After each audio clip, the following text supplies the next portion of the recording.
Assalamualaikum warahmatullahi wabarakatuh. Kembali lagi di channel YouTube Belajar Bersama Bu Amel. Kali ini Bu Amel akan membahas materi IPAS di kelas 4 yang sudah masuk ke bab baru ya, yaitu bab 6. Judulnya Peranku di Lingkungan Sekolah dan Masyarakat. Subbab Peranku dan Tugasku di Lingkungan Sekolah dan Masyarakat.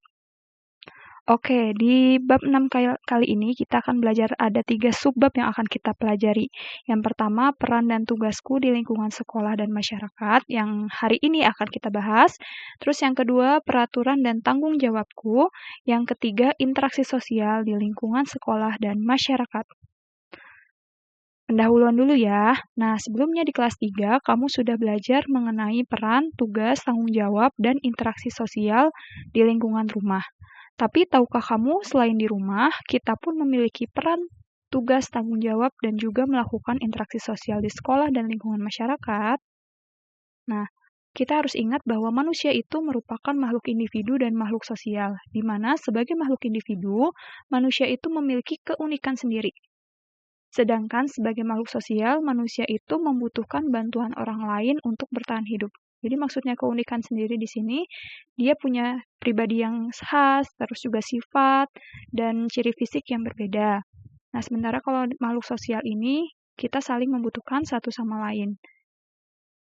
Nah, kita bahas dulu ya. Kita lihat percakapan berikut ini. Waduh, banyak sekali sampah di sini. Padahal ini tugas dan tanggung jawab bersama untuk menjaga lingkungan. Betul sekali. Ayo kita gotong royong untuk membersihkan sungai ini. Kita tidak boleh membuang sampah di sungai. Peran, tugas, tanggung jawab, dan interaksi sosial tidak hanya terjadi di lingkup terkecil seperti di rumah. Jadi tidak hanya terjadi di rumah ya, tetapi lebih luas lagi seperti bisa di sekolah, kemudian di lingkungan masyarakat, bahkan dengan alam sekalipun. Nah, terus ini juga contoh peran dan tugasku di lingkungan sekolah dan masyarakat. Ini di sekolah ya, perannya siswa belajar, terus kemudian berdiskusi. Kalau di lingkungan masyarakat, di sini ada yang sedang melaksanakan kegiatan ronda malam, terus juga sedang bersilaturahmi satu sama lain. Nah, di sini ada peran dan tugas di lingkungan sekolah. Kepala sekolah. Pertama, kepala sekolah ini berperan sebagai pemimpin. Salah satu tugas kepala sekolah yaitu membuat kebijakan dan program sekolah. Yang kedua, di sekolah itu ada guru. Guru tugasnya sebagai seorang pendidik, yaitu merencanakan, melaksanakan, dan mengevaluasi pembelajaran.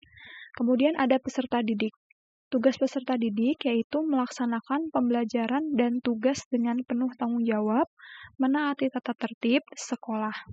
Kemudian ada staf administrasi atau tata usaha, yaitu tugasnya mengelola dokumen dan arsip sekolah seperti data siswa, guru, dan keuangan.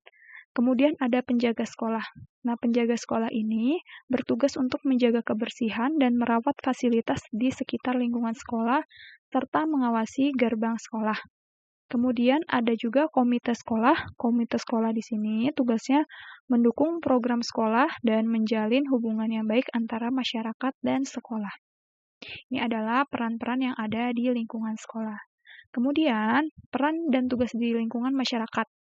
Di sini ada yang berperan sebagai kepala desa atau lurah. Salah satu tugas kepala desa atau lurah yaitu menjembatani kebutuhan masyarakat dengan pemerintah pusat. Kemudian ada juga ketua RT atau RW. Salah satu tugas ketua RT atau RW yaitu mengatur administrasi seperti surat domisili dan laporan warga. Kemudian ada juga tokoh masyarakat atau biasanya tokoh agama. Ini bertugas untuk membimbing masyarakat dalam kehidupan sosial dan spiritual. Kemudian di lingkungan masyarakat juga ada yang namanya anggota Karang Taruna. Biasanya tugas anggota Karang Taruna yaitu menyelenggarakan kegiatan positif untuk pemuda seperti pelatihan atau olahraga. Nah, ada juga yang bertugas sebagai aparat keamanan. Aparat keamanan ini contohnya seperti TNI atau Polri, yang memiliki tugas menjaga ketertiban dan keamanan di lingkungan masyarakat.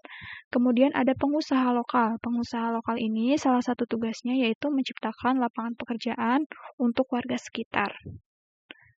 Nah, setiap manusia itu beragam, seperti karakter, tujuan, minat, juga bakat. Nah, dari keberagaman tersebutlah yang menyebabkan peran dan tugas manusia itu juga beragam. Tidak hanya itu, tempat tinggal dan mata pencaharian seseorang juga dapat mempengaruhi peran dan tugas menjadi beragam. Contohnya seperti ini, beragam peran dan tugas yang ada di lingkungan sekolah dan masyarakat. Ini adalah gambar seorang petani yang sedang membajak sawah. Sebagian orang yang tinggal di wilayah pedesaan itu berperan sebagai petani. Salah satu tugasnya yaitu membajak sawah. Kemudian di sini ada siswa yang sedang mengikuti kegiatan upacara. Salah satu peran yang ada di sekolah adalah peserta didik. Tugasnya di sekolah yaitu mengikuti upacara bendera.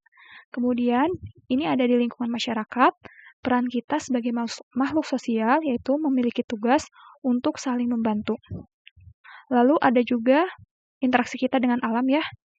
Contohnya, menjaga kebersihan taman di sekitar rumah juga menjadi tugas kita sebagai warga setempat. Mengapa peran manusia itu beragam? Peran manusia beragam itu karena adanya perbedaan kebutuhan, kemampuan, minat, kondisi sosial, dan tanggung jawab di setiap lingkungan. Nah, apakah peran kita sama di setiap lingkungan? Peran kita juga tidak selalu sama, karena adanya perbedaan tanggung jawab dalam setiap lingkungan. Oke, perbedaan tanggung jawab di setiap lingkungan ini nanti kita akan membahas di subbab selanjutnya. Terima kasih sudah menonton channel ini. Silakan subscribe, like, dan komen jika ada pertanyaan. Terima kasih. Wassalamualaikum warahmatullahi wabarakatuh.